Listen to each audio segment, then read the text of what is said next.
Bonjour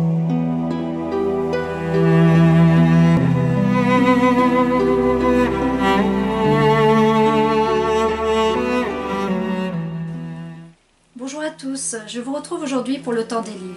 Je vais vous parler aujourd'hui du livre d'Anita Moorjani.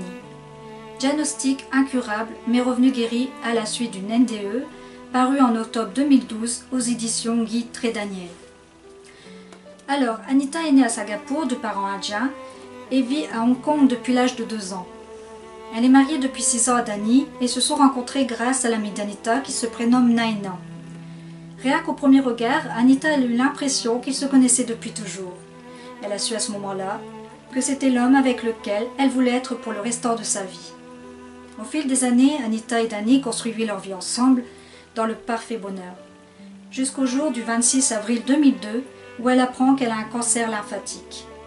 Lorsque tombe le diagnostic du cancer, c'est comme si le monde s'arrêtait brusquement. La maladie affecte son corps, ainsi que son esprit et sa vie quotidienne. Elle passe par des sentiments de stupéfaction, de peur, de désespoir, de colère, mais aussi d'espoir. Pendant 4 ans, elle va se battre. Sa vie va prendre une tournure terminale en 2006. Le cancer finit par gagner du terrain et se généralise. Alors que les médecins ne lui donnent plus que quelques heures à vivre, elle sombre dans le coma et de là elle va vivre une magnifique expérience. Un témoignage bouleversant. Je ne vous en dis pas plus, je vous laisse découvrir le livre par vous-même. Comme d'habitude, je vais tout de même vous lire le résumé de ce livre, mais ça résume ce que je viens de vous dire. Le 2 février 2006, après avoir lutté contre un cancer pendant plus de 4 ans, Anita Moorjani sombre dans un profond coma. Selon les médecins, il ne lui reste que quelques heures à vivre. Dans cet état proche de la mort, Anita va suivre la lumière et vivre une NDE, expérience de mort imminente, dont elle reviendra totalement guérie. Son cancer a disparu et transfiguré. Sa perception de la vie a changé. En nous ouvrant les portes de l'au-delà, Anita délivre son message d'espoir à la portée universelle, simple mais puissant, qui touche l'âme et transforme notre appréciation de l'existence. Elle nous invite à réfléchir sur le sens à donner aux épreuves et à la maladie et à notre raison d'être sur Terre. Ce livre, il est à 19,90 €. Alors, concernant mes impressions pour ce livre, j'ai été totalement captivée par l'histoire. J'ai vraiment apprécié ce livre. Il permet une réflexion profonde de la maladie, le lien étroit entre l'état de notre esprit et la survenue du cancer dans notre corps. En partageant son parcours, elle redonne l'espoir perdu. Lorsqu'on est confronté à cette maladie, et ça c'est magnifique. Je vous le conseille vivement.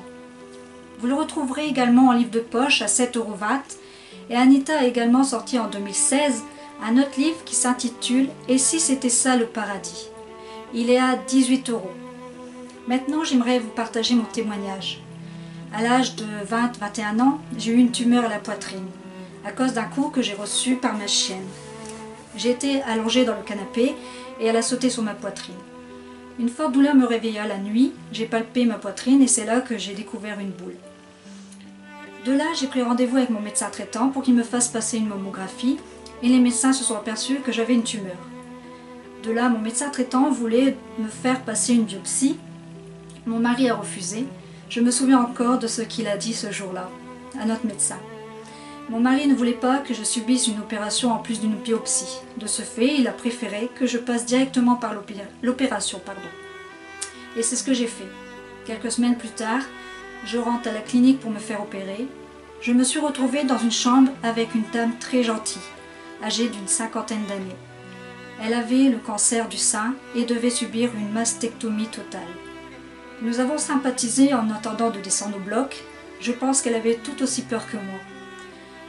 Cette dame s'occupait d'une association pour récolter des fonds pour les personnes démunies. Et tout en discutant avec elle, à un moment donné, elle me posait une question à laquelle je ne m'y attendais pas du tout. Est-ce que je vais mourir? Je suis restée sans voix pendant quelques minutes. Et là, j'ai fini par lui dire qu'elle n'allait pas mourir, que tout allait bien se passer. Je l'ai rassurée comme j'ai pu. Je me suis levée de mon lit et je me suis dirigée vers la fenêtre en lui tournant le dos, car je ne voulais pas qu'elle me voie avec les larmes aux yeux. J'étais totalement bouleversée. Je ne sais pas ce que cette dame est devenue, mais j'espère du fond du cœur qu'elle s'en est sortie. Ce que je ne comprends pas, c'est pourquoi les bonnes personnes pleines de générosité ayant un grand cœur finissent toujours par quitter ce monde, les premiers, et que les personnes pleines de méchanceté, d'égoïsme ont le plus souvent une belle vie, sans problème d'argent ni de problème de santé. Aujourd'hui, j'ai une pensée particulière pour tous ceux et celles qui se battent pour le cancer. J'ai perdu mon parrain d'un cancer de la gorge. Donc, tous ces gens-là, je leur souhaite beaucoup de courage.